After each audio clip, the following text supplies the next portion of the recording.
শরীয়তপুর জেলার জাজিরা থানার পালেরচর গ্রামের একজন ব্যক্তি যার নাম মতিউর মিয়া কিংবা মতিউর রহমান। এই মতিউর রহমান বেশ কিছু বছর যাবৎ মালয়েশিয়াতে আছেন এবং মালয়েশিয়াতে উনি কন্ট্রাক্টারি করেন। কন্ট্রাক্টারি হচ্ছে যে বিভিন্ন জায়গায় কাজের কন্ট্রাক্ট নিয়ে লোক খাটান এবং এরকমই জোহরবারুতে এক জায়গায় উনি প্রায় 200-র উপরে লোক খাটান, যেখানে 2 মাসের বেতন আটকে যায়।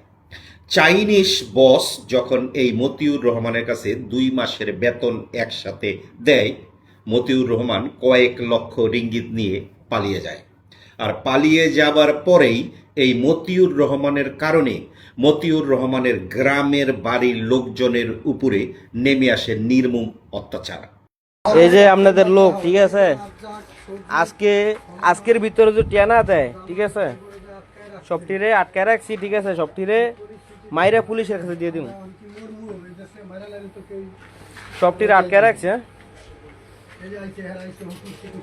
সবটিরে আটকায় রাখছি, মায়ের একটা মারিত পড়তো না, ঠিক আছে, সবটিরে মায়ের, ঠিক আছে।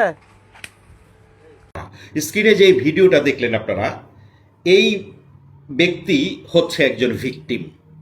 যেমন আপনি কন্ট্রাক্টর, আপনার বাড়ির পাশে আমার বাড়ি, সো আমি আইসা আপনার সাথে কাজে লাগলাম এবং সাধারণত এইটাই স্বাভাবিক। আপনার সাথে যখন বস আমার গ্রামের এলাকার, তখন আমার একটু পাওয়ার থাকে, আর এই পাওয়ার মানুষের সাথে দেখাইতে গিয়েই এখন উনি হয়ে গেছে ভিকটিম। উনি যে শুধু হয়েছে তা না, ওনার গ্রামের আরো বেশ কিছু মানুষকে তারা আটকে নির্মম প্রহারও করতেছে।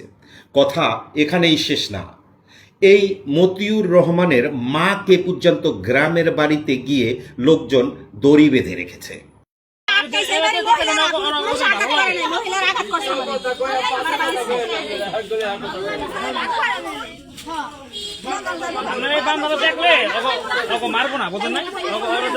কথা হচ্ছে এই মতিউর রহমান কয়েক লক্ষ টাকার জন্য তার পুরা ফ্যামিলিকে এখন আতঙ্কের মধ্যে রাখছে। শুধু যে মতিউর রহমানের কারণে মতিউর রহমানের পুরো ফ্যামিলি আতঙ্কে আছে তা না, মতিউর রহমানের কারণে তার গ্রামের বাড়ির আশপাশে যারা ওর কাছে চাকরি করত সবাইকে ভুগতে হচ্ছে ওর কারণে। কারণ আপনারা সাধারণত জানেন, যখন আপনি কন্ট্রাক্টর হবেন আপনার বাড়ির আশপাশের লোকের পাওয়ার একটু বেশি থাকে, আর এই বেশি পাওয়ার দেখাইতে গিয়েই যখন মতিউর রহমান পালিয়েছে তখন ভুগতে হচ্ছে তাদের।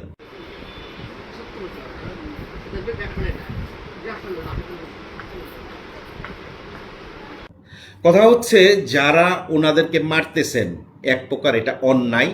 মালয়েশিয়ার নিয়ম অনুযায়ী যদি পুলিশ জানতে পারে যে আপনারা মালয়েশিয়াতে একজন টাকা নিয়ে যাওয়ার কারণে আরেকজনকে প্রহার করতেছেন কিংবা আরেকজনকে আটকে রাখছেন, এটার জন্য আপনি খেতে পারেন মামলা এবং জেল পর্যন্ত আপনারা খাটতে হইতে পারে। কাজী যাদের সাথে এমন ঘটনা ঘটছে, আমি বলবো যে মতিউর রহমান আপনাদের টাকা নিয়ে পালাই গেছে, এটা সর্বপ্রথম আপনাদের দায়িত্ব মালয়েশিয়াতে পুলিশ রিপোর্ট করা। বাংলাদেশে না, বাংলাদেশে পুলিশ রিপোর্ট করছেন, সেই পুলিশ রিপোর্টটা আপনাদের করার প্রয়োজন আছে মালয়েশিয়াতে। কাজী আমি এখানে একটা ছোট্ট কথা বলতে চাই যে কনস্ট্রাকশনের প্রজেক্টে যারাই কাজ করেন তাদের দেখা যায় যে 2 মাস 3 মাস বেতনের টাকা আটকে যায়। আপনি যখন দেখেন যে আপনার 2 মাসের বেতনের টাকা উনি দিচ্ছে না, তখনই আপনার ওই জায়গা থেকে কাজ থেকে বেরিয়ে আসা উচিত। কারণ আপনি যখন কন্টিনিউ অপেক্ষা করবেন যে 3 মাস 4 মাস কাজ করি বেতন দিবে, এইভাবে এক সময় দেখা যাবে যে আপনার এইভাবে বেতন আর দেয় না। আর কনস্ট্রাকশন প্রজেক্টগুলিতে বেশিরভাগই টাকা মেরে দেওয়ার একমাত্র কারণ হচ্ছে বাংলাদেশিরা, এটা অন্য কেউ এই দেশিরা করে না।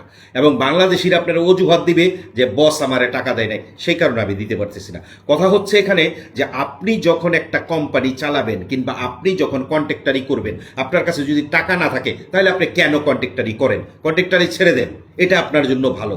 যদি আপনি মনে করেন যে আপনার কাছে টাকা নাই, তাহলে কেন আপনি কন্ট্রাক্টারি করবেন? আর আপনি কন্ট্রাক্টারি করে আপনার উপরে নির্ভর করে 100-200 লোক এসে কাজ করবে, মাসের পর মাস আপনি বেতন দিবেন না, আর এক সময় এই ব্যক্তির মতো অনেকেই পালিয়ে যায়।